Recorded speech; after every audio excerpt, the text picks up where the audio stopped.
What's good, everybody? Welcome back to the LTQ Wrestling Podcast. We have Tears with us today. A lot of big news. Money in the Bank just happened. A lot of good things, a lot of bad things. Tears, I know you didn't watch the pay-per-view, but you've heard some stuff. How we feeling? Yeah, I was busy during the whole pay per view, but I know enough of what's going on, and a lot of goods, a lot of bads. Could you please tell me the goods? Because, oh my god. Yeah, there's some moments that are definitely going to be remembered from this pay-per-view. Let's start about one of the positives. I guess depressing, cool. You can really look at it either way. John Cena announces 2025 will be his final year competing in the ring. It was really just kind of a shocker to hear him really say it because I thought he was going to wrestle at least another 2 or 3 years. He's not apparently going to want to do that. He's retiring, and when he flat out, so some fans might be confused because he said like in the ring he said I'm retiring. He made it sound like he was retiring tonight, and in the press conference he said he's doing 20 to 30 dates. So he is wrestling the whole year of 2025. So he's having really like one big run. He just pretty much said WrestleMania 41 will be his final, Mania Rumble will be his final Rumble, and Chamber will be his final one. So anybody confused by that, that's pretty much what he was saying. But Tears, what do you think about John Cena announcing next year's his final year? Is there any expectations you have, and is there anybody you'd want to see him face in this final run? Um, it kind of goes like if you think about it with like the whole like last world title run. I can kind of see it working out. I just don't think with other stories we've been hearing about like how they want their world titles to be. Don't know if John Cena will be a world champion, but I'm just thinking like, imagine this: it's 2025. John Cena going into it as the world champion. Not gonna happen, but just this is a what if scenario. Imagine if during the whole title reign, and of course, like we will all know, like he'll lose the title at WrestleMania. That's kind of like it's wrestling. We can kind of somewhat predict of what's gonna happen. Like if you really think about it. Um, but imagine if it's a situation to where during the entire title run he fights all his big feuds. Like he fights returning Edge for some unknown reason. Something happened. He fights Punk whenever he's actually clear to do a storyline besides Drew McIntyre. We'll get into that. He fights Sheamus. We all know he's gonna fight Orton. Let's Oh, just get that out of the way. We know he's gonna have a match with Orton on his last run. Are we gonna him and like it? Are we gonna Rollins. hate it? We'll have to wait and see. Yeah, I'd just wait and see on that. Him and He Rollins might had a have feud. Him and yeah, Reigns, maybe they do that one more time. Like there's options for sure. Styles. Styles. Definitely should do Styles. May no, he can't have it with Triple H. He could potentially get Batista. Maybe Batista sounds like Maybe. he's pretty done, but maybe he'll change his mind for a fat paycheck. Who knows?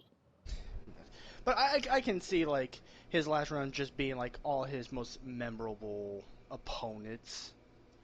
Or at least whatever memorable opponents we can have nowadays. And maybe also some newcomers. Like, I'm pretty sure he would like to wrestle people like Dragunov, Gunther, Braun Breaker, and Carmelo Hayes. Maybe fight him versus Hayes would actually be pretty fun. Yeah, he came out and I think managed Hayes in NXT once, so they do have like a little bit of a Yeah, history. yeah, yeah. Because it was his latest or latest I say like it just happened. His last NXT appearance, he did help Carmelo Hayes. I think it was against Breaker. I could be wrong. I Yeah, because might be. Undertaker. Yeah, it was when they had like all them legends show up, and Undertaker came out and choke slammed Breaker. I think. I think Yeah, that's yeah, when that because happened. Breaker Yeah. was going on saying like he's the current WWE badass and Yeah, all yeah, that, all that. which that was fun. Him versus LA Knight versus LA That would be fun. They Knight. did tease that. I would like to see him and Cody at like this level of Cody. I feel like that would be kind of Mmm. fun to watch versus a personal match. There's definitely a lot of options. This definitely could be like where Cena just says, like, I want to face this person. I want to have another match. Because Punk already said last Saturday night he would like to face Cena one more time. So they're definitely both interested in doing that. So that's definitely something. For me, I've not always been a big Cena fan. I know Tears You're will probably talking to say the me. same thing. Yeah, same with Tears. We both never really been big Cena fans, but you got to appreciate his career and what he's done for the company. He's arguably one of their bigger, not even arguably, he could be the biggest star they've ever had, merchandise-wise and everything. You could put that argument up there with Cena. He's been a soldier for that company. He's had the company on his back. I would Since not mind. 2002? Yep. And really, 2008 is really when he became the face of the company. I would say 2005 or 6. Yeah, he was definitely like big in that years too. Really, just a fantastic career, and it's. I know a lot of fans are sad to see him wrap it up, but a lot of us kind of saw it coming. I mean, he's getting up there in age. He doesn't look the same in the ring like he used to. Obviously, when you don't wrestle as much, you're going to lose some of that. And he's just getting older, and his body's shutting down. So he's going to have one final run. He has no movie or TV commitments after he finishes the Peacemakers, so he probably will be able to do a little bit more in his matches as well and have a little bit more fun. So I'm looking forward to it. Farewell tours are always cool, especially a big name like Cena. I think it's going to get WWE a lot of ratings. It's going to be a lot of fun to watch. I mean, if anybody remembers when this happened, like, before Kurt Angle came back to the WWE, his farewell tour, like, when he fought people like Cody Rhodes, I believe that was his final match in WCBW. Like, was it in the farewell tour was Cody Rhodes, and that was a fun match, and then he had, like, so many matches prior to that. Like, he was just going around the world fighting, or not fighting, wrestling everybody. Yeah, he was So, having the yeah, time of his life. farewell. And I think what helps them, too, is, like, like, this is their last couple matches, so they're going to put in a lot of effort. Oh, absolutely. And, Cena even said, like, he knows there's a lot of cases where guys retire and they get that itch to come back, or, it's not a real retirement. He said, this is it. He's done after this. He's not wrestling again after this. This is it. So hopefully everybody enjoys Cena's final run. I know I will. Hopefully there's some good matches, some dream matches, Let's get that nostalgia him versus matches. Bobby Lashley. That would be fun. I mean, maybe that could be a I remember the possibility. last time we saw it, so we'll see. We'll see. Yeah, we'll see. I mean, we'll have to see who he ends up facing. I do, or I Maybe would we like to can. see. I'll go ahead, Maybe too. we can finally get that John Cena versus Zack Ryder.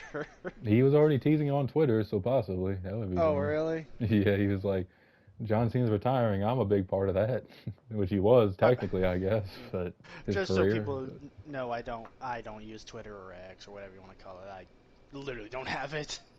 yeah, Tears ain't a big fan of X or Twitter. I don't like social media. Yeah, which is understandable. It's not for everybody. All in all, though, hope Cena has a good final year. Would not hate him winning either the Intercontinental so he could be a Grand Slam champion or him breaking Ric Flair's record. Either one of those, I would be cool. I think either the Universal or the United States, because the United States Championship was the title that kick-started his career. You think about it, so maybe that one. Plus, the United States title ain't doing anything anyway. No, Logan Paul's just kind of holding it, really. I I think for, he's defended I it mean, like twice since he's won it. I feel bad because I completely forgot he was the one holding it. Yeah, it looks like we're going to be getting him and LA Knight at SummerSlam, which that'll be fun because that's a feud everybody wants to see. So maybe LA Knight ends up beating him for it, possibly. We'll have to see, though. So let's talk about Dijak. And he's had a lot to say recently. Uh-oh. WWE and him were in contract negotiations, and he paraphrasing a little bit here, but he pretty much said they just all of a sudden said, we're not renewing your deal, and we're done. And he's not with the company anymore. And he said a lot of stuff, so I'm not going to go into full detail. He just don't sound like he's very happy with how negotiations ended. And, there's been a lot of fans pissed because they feel like Dijak could have done more if he was given the opportunity in the company. He said he was told, like, Triple H has big plans for you. We're going to get you on the main roster. And then all of a sudden he was on main event, which he said that's the kiss of death. I mean, you're And not wrong. yeah, he really ain't on that. But pretty much, like, a lot of fans are pissed because they feel like he should get the opportunity that Karrion Kross is getting right now. They feel like he would get more over than Kross is, and he's better than Kross. So, Tears, what do you think about Dijak leaving WWE? Do you feel like he could have got more an opportunity on the main roster? And do you agree with fans saying that he's better than Kross or he should get the opportunity Kross has? I I love that he brought up Cross because here's the thing. fan of Killing Cross, but and his name also comes up a lot when it comes to like how this current thing going on around YouTube, saying like how wrestlers with no aura around them, and Cross is always there too. And I believe Dijak does have that aura, but what the main roster, like main roster, not main events, would be good for him, I'm not too sure. I don't think he needs to be taking shots at Cross because Cross, he's Oh, not doing anything to either. correct you, it wasn't him who said that. It was like fans pretty much saying like. Okay. I was So like, so my bad if I misexplained that, but yeah, that's. I probably took that wrong. But it's just like, for the fans, like saying that, it's like, what is Cross even doing on the main roster also? Like, he's floundering as well. I wouldn't be surprised if he's also on main events. But I can see that, and like, Dijakovic, whatever you want to call him, like, he was one of the top, like, athletes, like, big mans out there. Look at all his matches with Keith Lee, look at his stuff with Dragunov, like, they were all good. But, would he have been as effective on the main roster as other people? I'm not too sure. It's just the fact, like, we all say that about NXT people, like, oh, this guy's gonna be big on the main roster, but then they just do nothing. Like, currently, and I know it's way too early to say this, I'm just throwing his name out there, Carmelo Hayes. He's not really catching anyone. I agree. I mean, he hasn't really been too impactful on the main roster. Right, he's not pulling a Braun Breaker to where like his call-up has been just a big deal. So, could Dijak have been a big deal? Honestly, only if the machine was behind him. And I don't know if it would. I legit don't know if it would be behind him. Because, yeah, he's an athlete, but he would need an actual character besides, like, the last person of Damage Control. Or not Damage Control, the Retribution. Retribution. Oh, God, was that what they were called? Yeah, with him Oh, and my Mia God. Yim and Shane Thorne. Yeah. Mace, Yeah. he was in that. It was just a disaster. That was definitely a That Vince idea that went nowhere. I remember they were supposed to be something else, and they got cold feet, and then we wired it up here. But yeah, if his gimmick wasn't just like the last person of that group, then maybe, but it would have taken a lot of character work. Yeah, I agree with that. Like, do I think they should at least give an opportunity on the main roster? Like maybe give him like a 1 year deal and say, we'll give you a 1 year deal, see how you do. I do think they could have done that for him because he has been there for a while and he's been involved in NXT pretty heavily. Like he hasn't really won nothing, but he's been on a lot of takeovers He's and been featured. majority of the time like top 3 matches of the card, like Hmm. each time. Yeah, so it's like not sure if WWE just thought like there's not much else to go with this guy. He didn't really win nothing there. Like I don't know if they just see him as a guy who just puts on good matches, and that's kind of like what Ricochet was doing. Maybe that's a possibility. And they just thought, you know what, we don't feel like investing our money into you. Go somewhere else, possibly. But Dijak's a good worker, good athlete. But the problem is in wrestling today is there's a lot of those type of guys, and WWE doesn't really care about those type of guys. They're just kind of like, okay, we'll put you in a match and do you. So he'll probably do a lot better in other promotions. So to the audience, where would you like to see Dijak if you had to TNA. choose? TNA would be a really good spot for him. I agree. What 'Cause I unfortunately had to keep saying is AEW, he would just be lost in the shuffle. They have people to do what he already does. Like TNA needs more names and more styles for their brand. yeah, he'd probably be a big main event guy Oh there. my Like God! Imagine him versus Moose. That would be him flipping versus Moose would be glorious. fun. Him and Josh Alexander would be really fun. Him and Ziggler, or Nick Nemeth now would be interesting. So I mean, there's some potential. I actually hope he goes to TNA. That would be a great fit. I do want to point out, like, this is just a side tangent, but I recently saw a video of like top 7 most controversial gimmicks, and of course on that list was Chavo Guerrero changed it to Kerman White or Herman White, or you remember the gimmick, right? Yeah. like, and they brought, and I'm not gonna go in depth. I would recommend people go and look it up if you don't know it. Just look at Chavo Guerrero switches to Kerman White or something. His last name just White because certain logic. But then they brought up like Nick Nemeth, his caddy. And it's like, and we never saw him again until recently in TNA, and I was just like, that's stupidly funny. Yeah, that actually is pretty funny. We'll have to see. We'll have to see. Hopefully the best for Dijak. He's looks like he's a talented guy. Hopefully he doesn't do what was his name? The guy who played the guitar for Nakamura. I'm trying to think of what his name was. Rick Boogs? Yeah, him. Yeah, because he was kind of just hating heavily on WWE. Like I guess some are salty and everything, but it's like enough's enough. Hopefully you don't get to that point where it's just that's all you see is Dijak says this about WWE. Dijak says this about WWE. Like So you're hoping he doesn't become a right back? yeah, because that's kind of how Rick Boogs turned out too. He just started sounding so salty, and it's like I Is don't it know. bad that I did not remember Rick Boogs until you just brought him up? Like, I'm not gonna lie, I forgot about him until you brought up the guitarist of Nakamura. Yeah, he didn't really do much else. But apparently he's mad because he felt like with Vince in charge, he had a shot to be a star, and Triple H didn't do anything with I mean, him. that makes sense if you think about it. Like, Vince did care more about character, whereas Triple H cares about with the in-ring work. I say that even though we're talking about right now where Dijak gets released, which is probably a bad time to bring it up. Yeah. I just realized that. But yeah, I can see like certain people working in the Vince era over the Triple H one because Oh, we also have absolutely. if he was still good, Riddick Moss. I think he would have been great in the Vince era. Oh, yeah, Rick Moss was really good, actually pretty good. I don't I know, he I just didn't really liked do much. him.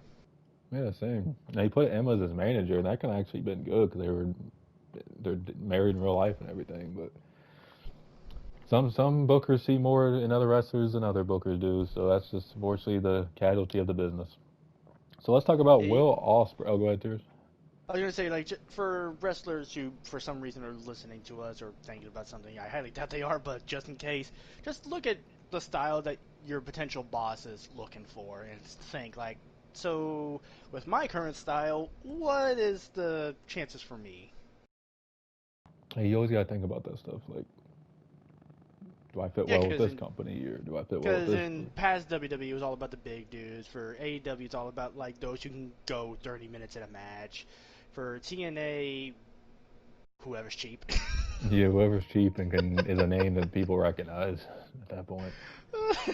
I hate myself for saying that, It's true. but I'm TNA's struggling financially apparently but right I'm just now. remembering like the Dixie Carter era. It's like either you are worth more than what you actually are, or you're just a dude. Pretty much. Um, Yeah, TNA's something else. So let's talk about Will Ospreay. He faced Swerve at the pay-per-view. Very good match. Me and QJ ended up watching it. Very fun, back and forth. Both of them look great. A lot of cool spots, cool moves. This is a report from Sean Ross Sapp of Fightful Select. oh It says boy. that the AEW New Japan Forbidden Door main event came about because Will Ospreay wanted to eliminate the talking point of Swerve being a placeholder for him until All In. He wanted to lead by example that anyone should be good losing to the world champion as well. So, Tears, what do you think about that report? And do you think it was the right choice to have Swerve retain over Ospreay? I would definitely say so. Like, I would say like my biggest fear for Strickland's like title reign was him being like a transitional champion. I've been saying this in the past too. I think it's recorded that I said that like I'm afraid that he was going to be a transitional champion. But him beating Ospreay definitely feels like okay, maybe he's not going to be because if you had Ospreay going for the world title, anybody would have just instantly went for it. He's one of the biggest names out there in wrestling, period. Um, so the fact that like AEW is deciding to stick with their guns with Strickland instead, I can respect that. Yeah, it's the right choice. Obviously, Ospreay is going to win it down the line. Not really sure who's going to beat Swerve. Maybe MJF. Daniel Garcia, they seem to be very high on. He's been involved in this feud a little bit more, so maybe he's a guy to look for in the future. We'll have to see. I respect Ospreay though, because a lot of guys in his spots wouldn't want to put a champion over and wouldn't want to lose to the champion. I So mean, I give him look a at lot of props. I mean, look at Mercedes Moné, who's winning every title because. Yep. And we'll talk about her a little bit, and then about Oh boy. well, a little bit from now. But yeah, hats off to Ospreay. I think it's a cool thing. He still holds the what's the title called? The internet, not the international. I think it the international. They do have a. Yeah, I believe they have an international. They have so many titles now. Like it's Yeah, hard they to do keep have a up. lot. He holds one of the titles there. So if he I would have don't won, he would have been a double champ. understand why there's so many titles debuted too close together. Like, it might be international.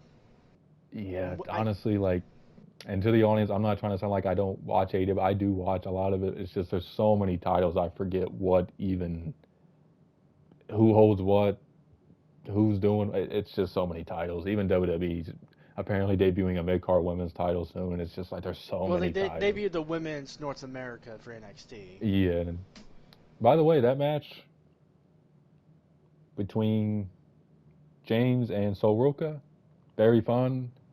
Nobody listen to what Dave Meltzer says because I know he was saying that match was just flips and everything. If that match is in any other company, he would not be saying that. So nobody take what Meltzer says serious. But I think he's kind of lost some credibility the last couple of years. I'm not saying he doesn't have any. I'm just saying like it's kind of being like visibly skewered.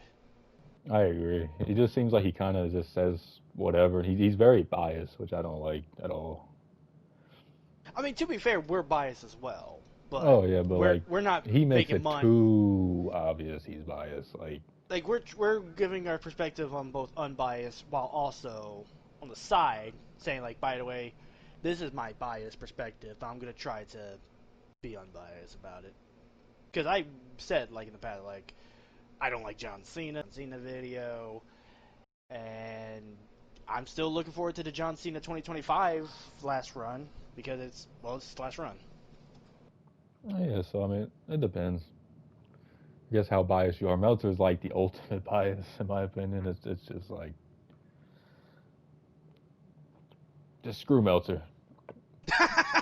Let's talk Just about Tiffany Stratton.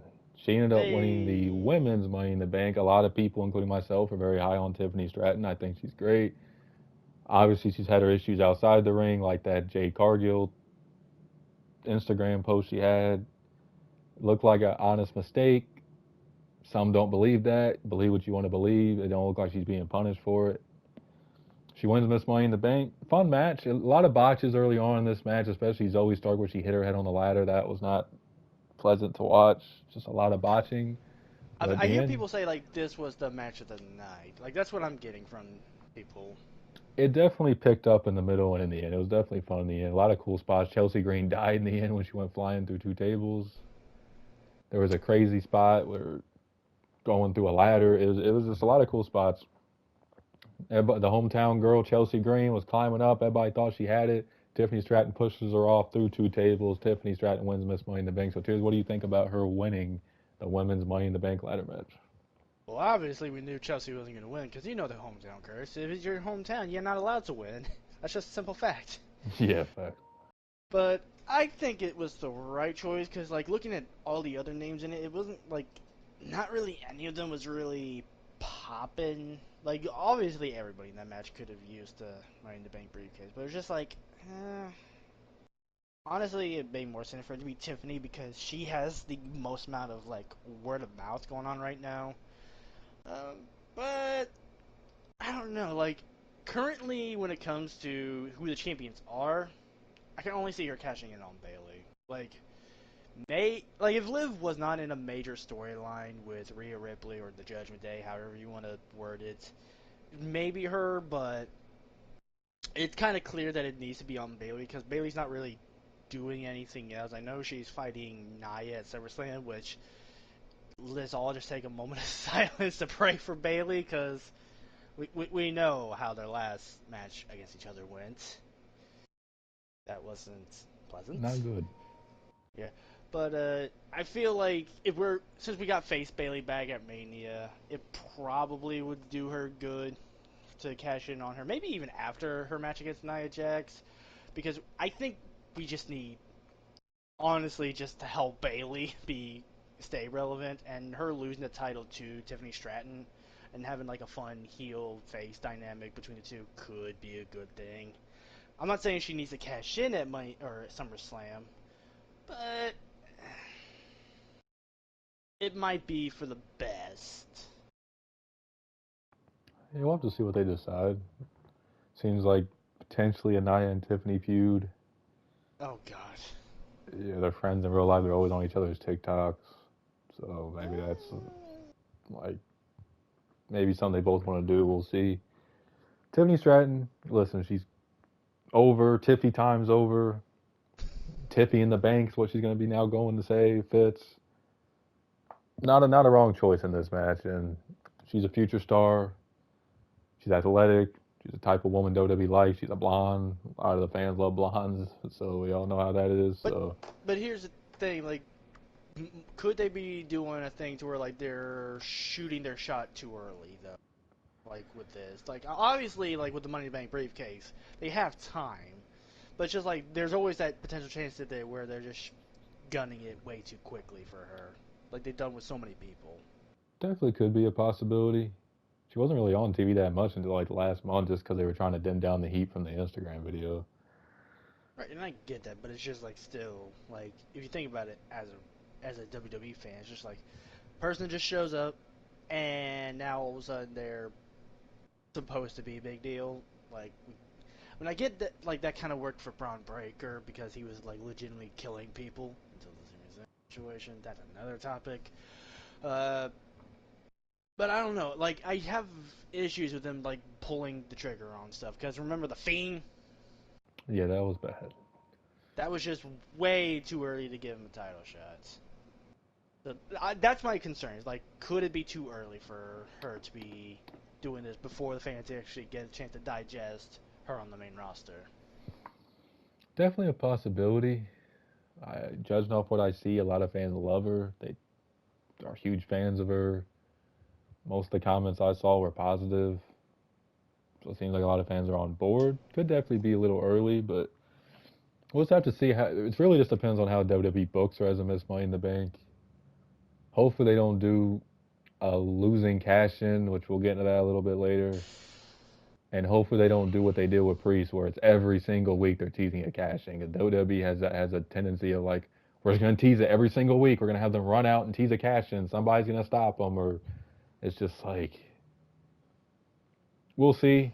But under Vince, there was a thing where the Money in the Bank holder lost a lot of matches. Not sure if Triple H is in that same mindset, but if Tiffany Stratton starts losing a lot, that's why. That's always been a thing with Money in the Bank Now holders. watch the now watch the reason Triple H was never in a Money in the Bank ladder match because he always hated the match. He always hated the concept. I could believe that. The way he's booked them so far would not surprise me. So let's talk about more women. This time in AEW, Mercedes Moné and Britt Baker look like they're starting a big time feud. It's really a feud made to be. You got the CEO, DMD. It really just matches itself. Mercedes Moné double champion now. Have a lot of heat on her currently from fans. Whether you think that's good heat for her being a heel or not, that's on your whatever you decide you think of it. But here's what do you think about Britt Baker and Mercedes Moné having a big time feud? This is arguably the two top women in the company. So what do you think about this feud? On one hand, it's definitely a good way to make Britt Baker a face because of how much heat Mercedes has on her right now. Cause I'm not gonna lie, and I mentioned this to you before we started this. Like Mercedes slash Sasha Banks, I'm probably gonna, for the sake of myself, call her Sasha Banks. Like for the rest of the video, it's literally like too easy to hate her rather than support her because like how much stuff she says and how much she wins too. It's just like you just want me to want you to lose. And Britt Baker like is one of those people to where like she has a lot of actual problems right now as well, like the stroke which she had over the weekend or probably prior to that. I'm not too sure when it happened. I think it was like, trying to think exactly what you said. Maybe last year, maybe beginning of this year. I mean, I could probably see that. But it's just like she has way too much support on her side because of all this, and with Mercedes being like probably needs to be the heel and everything about this. Like it could be a good feud, but I'm just worried that they're gonna have Mercedes beat Baker, and I know Noah's. Well, they're probably gonna be people who don't pay attention who are gonna be like, okay, that was cool, but I don't know. If you're a person that just pays attention to what people are like outside the ring, which not saying like you have to be careful outside the ring as much as I'm making it sound, but it's just like if you're a person that's just hard to cheer for, then just be a heel and not pretend to be a face. But the company also needs to realize that too at times. I don't know what I'm trying to imply. It's just hard to. It's the perfect person to cheer for and the perfect person to like boo. And I'm just worried that the wrong person's gonna win. Hopefully not. It does make it like a perfect babyface heel. You definitely, because I know Cornette complains a lot about this in AEW. You don't know who the face and the heel is. In this feud, you definitely got it. Mercedes Moné heel, Britt Baker face. Definitely set in that department. Like, so it depends what belt Mercedes Moné puts on. I know she just won the other one. Do they have her lose it at All In a few months or a month or so? It just seems kind of early for her to drop them unless she loses one of the titles and they keep the other title on her. You got Britt just returning. Do you want her to take a loss this quick? It's tough to really book. I would have Britt win just because Mercedes doesn't need two titles. We'll see. I mean, this is definitely a big feud in my opinion, like for the women's division. So they need to Honestly, it's book something this they need. right. Yeah, like it's. We'll see how it goes. I'm a fan of both women. I've become less of a fan of Mercedes Moné than I was in the past, just because I don't really like how she acts and her And that's a attitude big towards deal coming fans. from you. Yeah, I used to be a huge fan of her until I started hearing how she is outside the ring, and you know, I usually don't defend WWE management, but I've heard she's been very difficult to work with, and maybe it was more her than management. Could be wrong. It, Don't it know the it's story. definitely proven that that has some merit of truth to it. Like with Yeah, how, so like when she has creative control, like what she's like with it.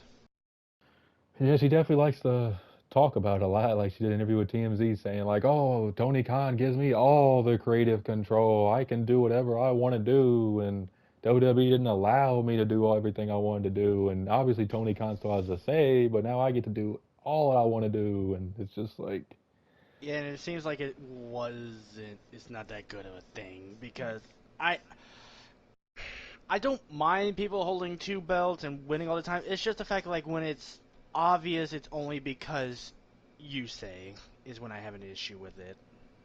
yeah, it is very like you said before we started Hulk Hogan-esque, because Hogan was very much like that, where he like didn't want to have Bret Hart beat him, and he didn't want to have others beat him, and it's just feels like Mercedes a little bit like that. And she just pretty much always saying she wants to be the greatest of all time. I do think she actually thinks she's the greatest of all time. I know there's a lot of fans saying, well, she's staying in character and all. No, I do believe she thinks she's literally the greatest of all time. Like, Yeah, we're not saying she's out of character. We're saying like that is her.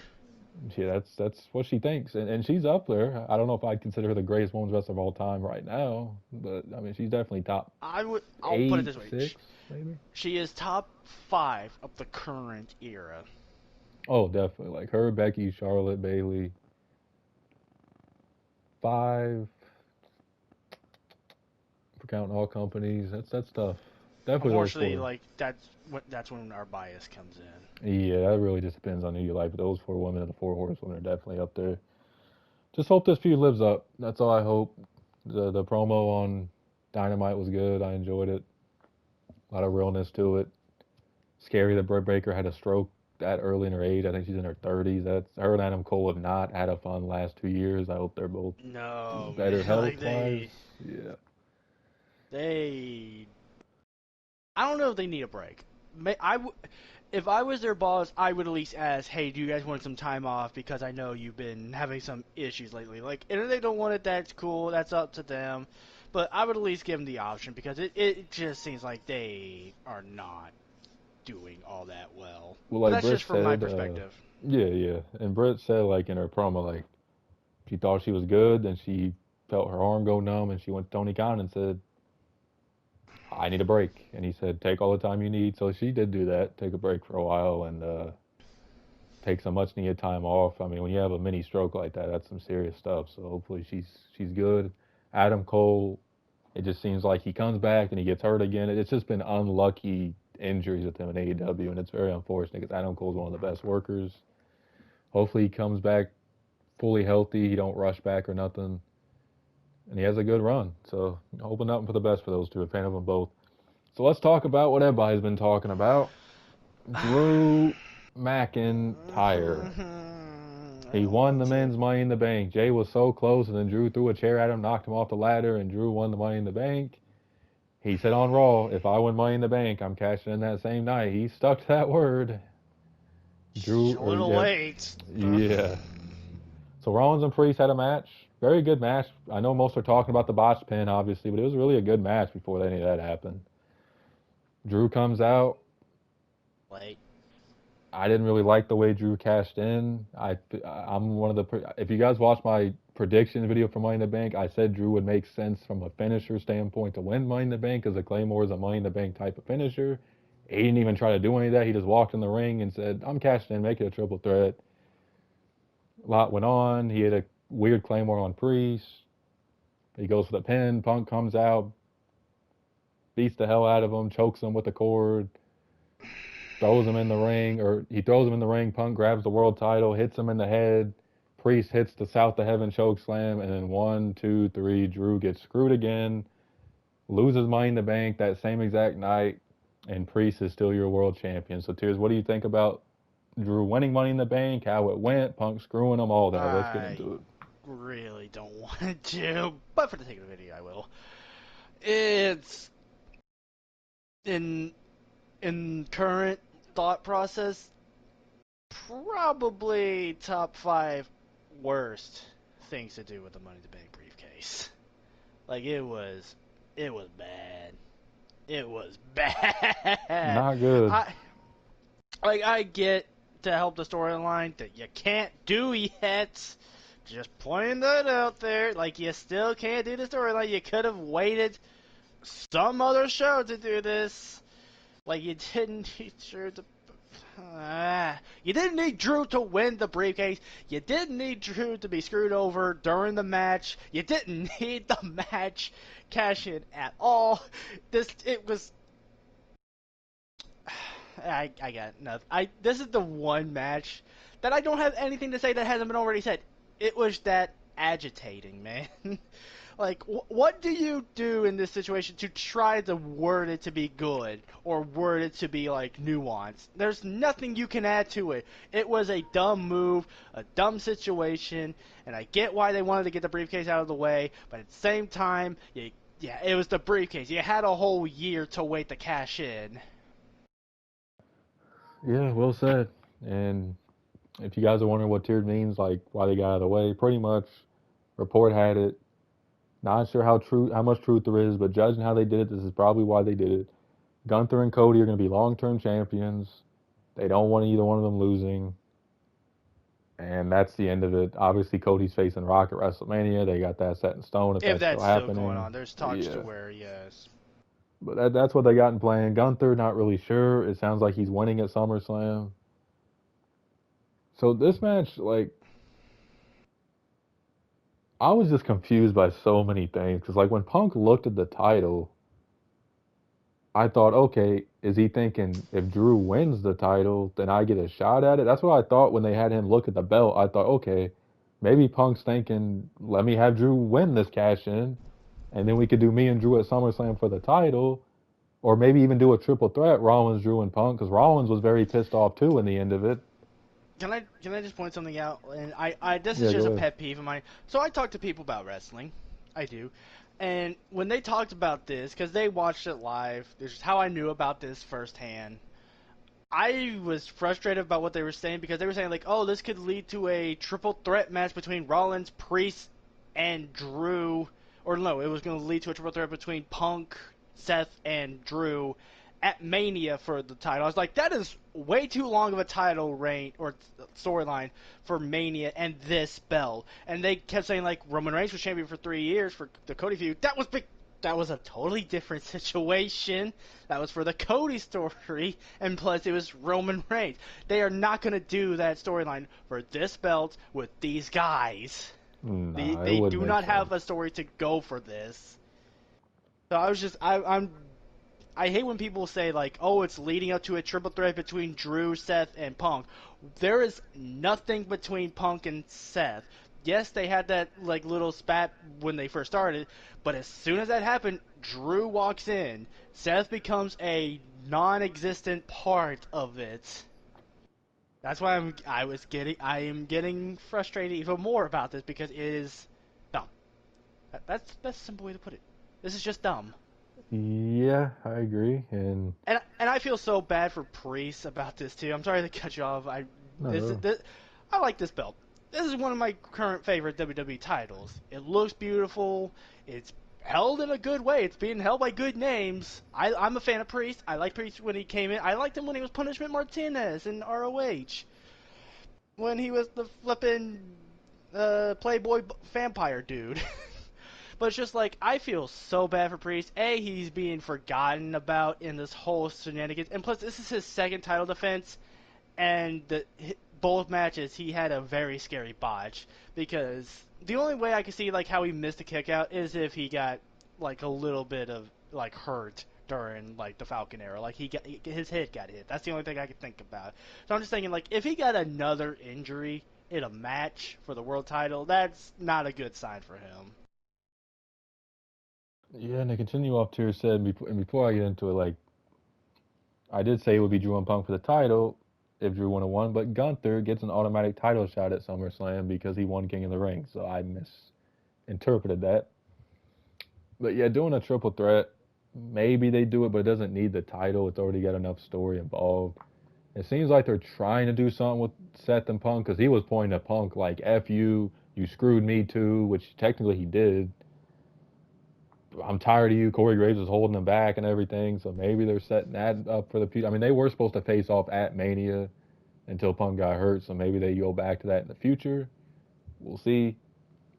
I'm just not a fan of how they did anything during this between the Bosch pin, how Drew did his cash in, how Punk screwed him again. It's It's just a just stupid.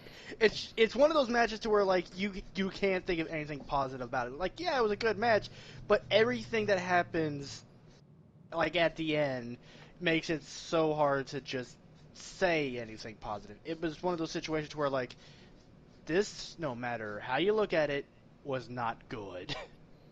It wasn't, and it was really one of Triple H's worst booked pay-per-views in a while. Yes, some of the matches were great, but honestly, after this happened, I couldn't even really give a damn about the women's. Like, it was a fun match. The main event was okay. I wasn't really into it that much, but like, it just And we're killed the not whole even rest of the show for me. It's and we're just not like, even talking about like Braun Breaker versus Sami Zayn as well, or the Bloodline versus the Cody KO and RKO, or yeah RKO. yeah, Like like, and those I've matches were fine. I didn't really, thought Braun and Sammy was a fun match. I didn't like Braun losing, especially the yeah one that finisher. He's makes been booked like a beast, and you have him lose. Like, I just don't understand that booking. Like, honestly I felt like that was Braun's match to win because it seems like yeah Sammy gets knocked down but he gets back up. Like that would have set up like a title rematch between the two, but no, it's like just fucking Braun loses. Moving on. Like you can't do that after this type of booking. yeah, Like it what? was not smart. Like, cause And they plus, booked Braun like literally a beast. He pretty much in storyline killed Ricochet out of WWE, literally. right. And they make a big deal. Like Roman Reigns did that to Edge and Daniel Bryan, and they used that. And and also like people weren't really too excited about Sami Zayn being Intercontinental Champion. Like I'm sorry for Sami, but people were not excited about him being Intercontinental Champion anyway. Like you could have just gave it to Braun, somebody that they want to be champion, and then just do a rematch. Like what are you gonna do about any of that? And then the Bloodline versus Cody and RKO, like that. it's just there. As a main event.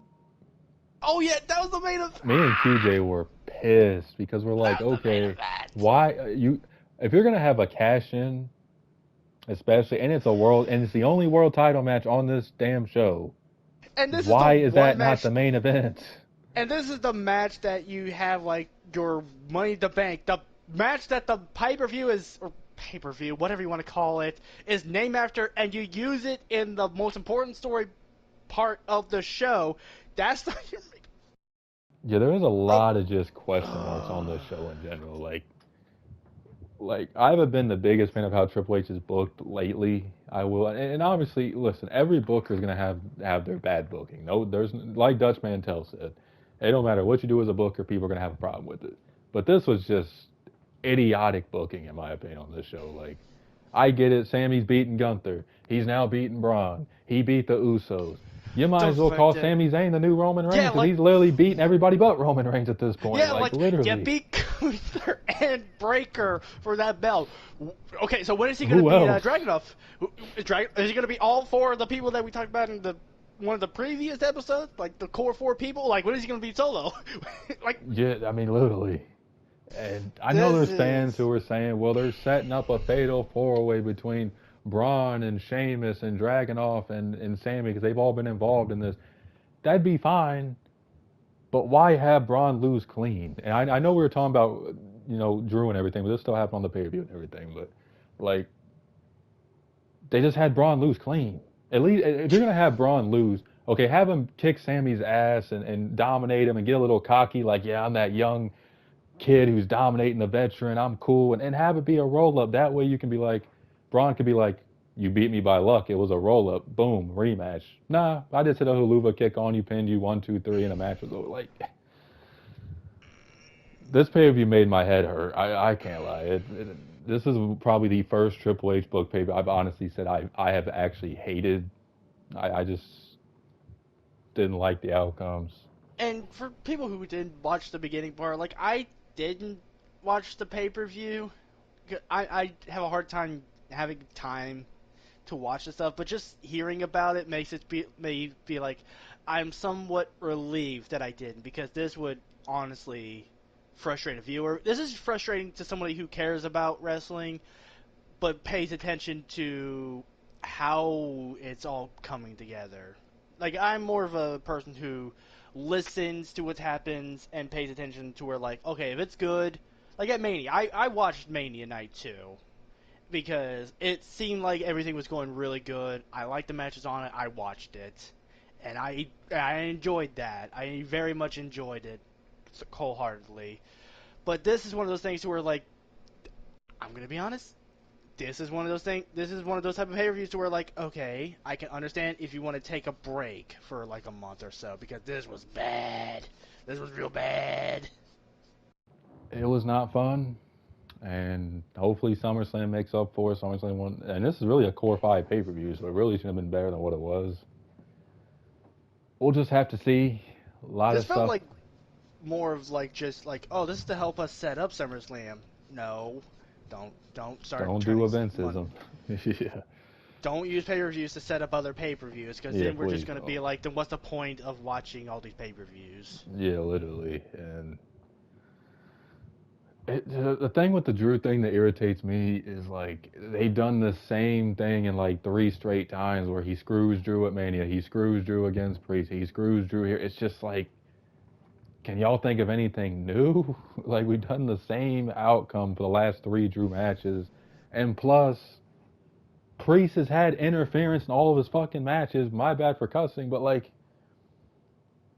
and it hasn't even been the Judgment Day interfering in his matches. It's literally just been people, like, it's just, as a champion, you're discrediting him because it's like, oh yeah, he's like Reigns, he needs interference in all these matches. And he is in a group of so many people, and none of them have anything to do with his title matches. He's telling them not to interfere. He told Finn and the rest of the crew, don't interfere in my match. This is my business. It's just like, okay, we'll have other people do it for you. It's just so stupid. I'm waiting to see Punk be the new leader of Judgment Day. He might as well be. Carlito's in it, so why not? Yeah, It's just so stupid at this point. Liv is my choice. Her gimmick's like, I'm going to take everything Rhea Ripley. Might as well take them. It's just sad. Triple What H the need to hell get is in the going on, man? Like, for real. I get, like, some people, like, are, like, probably thinking, like, it's not as big of a deal. At this point, to sum up this is how you can tell I'm frustrated, is when I'm having this much of a laugh. Like, I laugh instead of screaming my head off, because I am that frustrated. It's just like, I need some way of making this not as frustrating as it is, and I just make fun of it. Yeah, And that's all I can do right now. Yeah, Is that's just make really fun all of you can everything. do. Because it's just that bad. Hopefully WWE makes up for it. Hopefully. Well, about that, it's just like, on one hand, I'm not saying they can't, but it's just like SummerSlam. I'm not gonna lie, it just seems like it's gonna be a predictable show. It does seem like that. I'm not gonna lie. Gunther's gonna retain, or not retain, win the title. And fans gonna screw Priest, okay. so they're making that obvious, and then. Like, it's just like, if I don't like Liv didn't even predictability. defend the title tonight either. What the fuck? Nope. So, a lot of frustration. We're getting close to the hour mark, so we got to wrap it up here soon. But listen, y'all, I've had hope for Triple H booking. Hopefully it gets better. We'll see how SummerSlam goes. Money in the Bank, his last 2 out of 3 have not been good booking-wise. Priest was good, but other than that, it's been a disaster. But, Tears, any final thoughts before we wrap up this episode? No tag title matches, one world title match, one single title match, no women's title matches. Yeah, just. I got nothing. It's irritating. Well, I hope you guys enjoyed me and Tears ranting and being mad as much as you guys probably are about the Drew Cash thing, because I haven't seen too many people happy about it. Make sure you guys like and subscribe. Yeah, it's been a lot to be mad about. We'll wrap it up, though. Hopefully you guys enjoyed the content. Peace.